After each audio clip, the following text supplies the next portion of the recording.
I was strategically positioned with all the influence and the connections to make sure that I continue to be in the comfort zone, having access to every office that I would have wanted to access, be it of the president or the vice presidents, of anyone you can think of.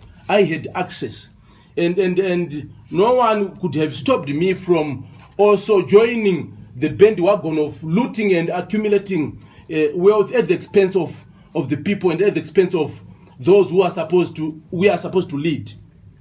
But I have a conscience to say legacy lives, wealth lasts a lifetime, but legacy lives beyond one's lifetime. And a good name is good than any material gain that you may have. I just got information this morning that some of our guys have decided to hit back and are organizing in their own way to make sure that they silence me.